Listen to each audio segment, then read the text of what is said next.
എല്ലാവർക്കും നമസ്കാരം. ഇന്ന് നമുക്ക് കരിനെല്ലിക്ക അച്ചാർ ഉണ്ടാക്കുന്നത് എങ്ങനെയാണെന്ന് നോക്കാം. ഇത് നമ്മുടെ അമ്മമാരും വല്യമ്മമാരും ഒക്കെ ഉണ്ടാക്കിയിരുന്ന ഒരു അച്ചാറാണ്. ഇത് എത്ര കാലം വേണമെങ്കിലും കേടാകാതിരിക്കും. നാടൻ നെല്ലിക്ക ഉപയോഗിച്ചാണ് സാധാരണയായിട്ട് കരിനെല്ലിക്ക അച്ചാർ ഉണ്ടാക്കുന്നത്.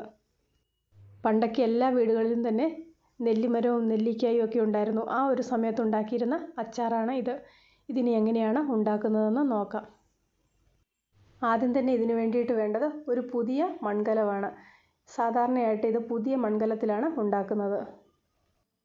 അടുത്തതായിട്ട് വേണ്ടത് നല്ല നാടൻ നെല്ലിക്കയാണ്.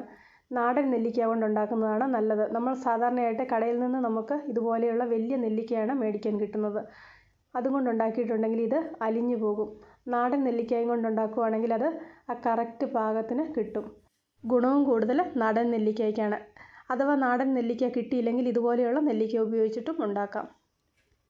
നെല്ലിക്ക കഴുകി വൃത്തിയാക്കി മൺകലത്തിലേക്ക് മാറ്റിയിട്ടുണ്ട്. ഇതിലേക്ക് 1 ടീസ്പൂൺ മുളക് പൊടി, ഇത് കുറച്ച് കായപ്പൊടിയാണ്, ഒരു 1/4 ടീസ്പൂൺ മഞ്ഞൾപ്പൊടി, ഇത് കുറച്ച് ഉലുവ വറുത്ത് പൊടിച്ചതാണ്. ഇത് നല്ല എരിവുള്ള മുളകാണ്. ഇതൊരു 5 എണ്ണം ചേർത്ത് കൊടുക്കുന്നുണ്ട്. കൂടുതൽ മുളക് വേണ്ടവർക്ക് കൂടുതൽ മുളക് ചേർത്ത് കൊടുക്കാം. കുറച്ച് കറിവേപ്പിലയും ഒരു 2 സ്പൂൺ ഉപ്പും കൂടെ ചേർത്ത് കൊടുക്കുന്നുണ്ട്. അടുത്തതായിട്ട് ഇതിലേക്ക് ചേർക്കേണ്ടത് കുറച്ച് വെള്ളമാണ്.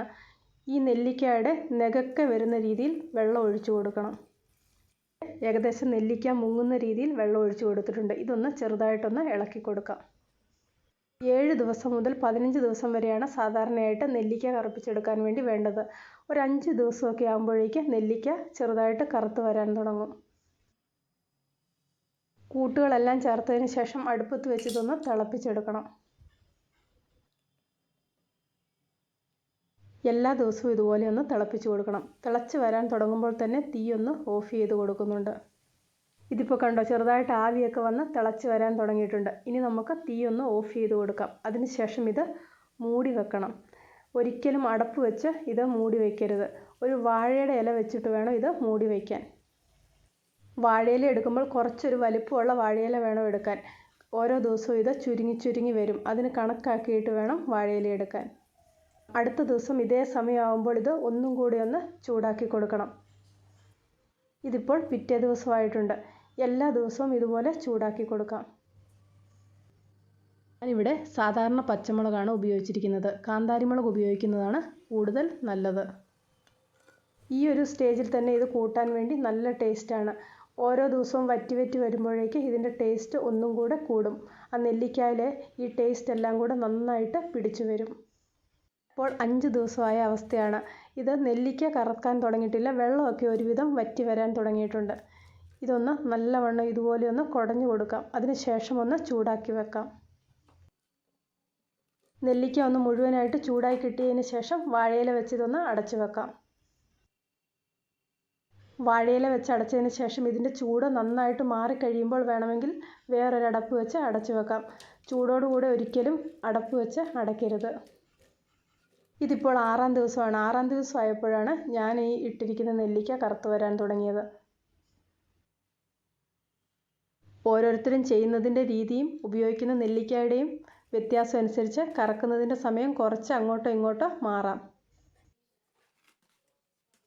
8-ാം ദിവസം ആയപ്പോഴേക്കും നെല്ലിക്ക ഇവിടെ കറുത്ത് വന്നിട്ടുണ്ട്. ഇതിനി ഒട്ടും വെള്ളം തൊടാത്ത ഒരു സ്പൂൺ ഉപയോഗിച്ചൊന്ന് ഇളക്കി കൊടുക്കാം. ഈ ഒരു സ്റ്റേജിൽ കരിനെല്ലിക്ക ഉലർത്തി നമുക്ക് കഴിക്കാൻ വേണ്ടി എടുക്കാം. ഞാനിതൊരു 2 ദിവസവും കൂടി ഒന്ന് ചൂടാക്കുന്നുണ്ട്. ഈ ഒരു സ്റ്റേജിൽ തന്നെ നമുക്ക് ഇത് അച്ചാർ ഉണ്ടാക്കാൻ വേണ്ടി എടുക്കാം. ഇതിപ്പോൾ ഞാൻ ഉണ്ടാക്കിയതിന് ശേഷം ഒരു 2 ദിവസവും കൂടെ കഴിഞ്ഞിട്ടുള്ള സ്റ്റേജാണ്. ഇതിനി നമുക്ക് ഉലർത്തിയെടുക്കുന്നത് എങ്ങനെയാണെന്ന് നോക്കാം.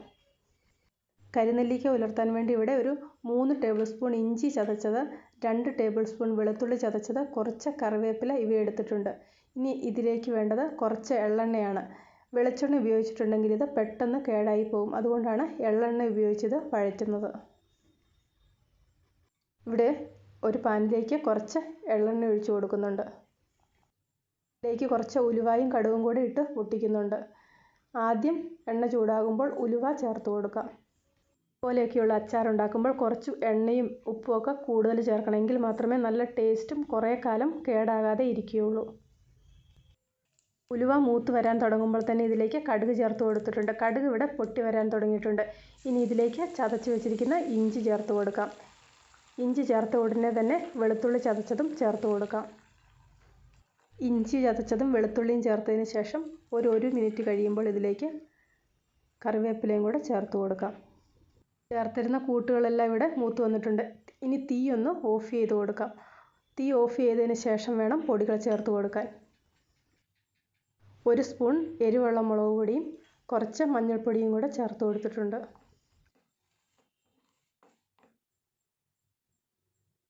ഇത് കുറച്ച് കായപ്പൊടിയാണ്, അതും കൂടി ഇതിലേക്ക് ചേർത്ത് കൊടുക്കാം.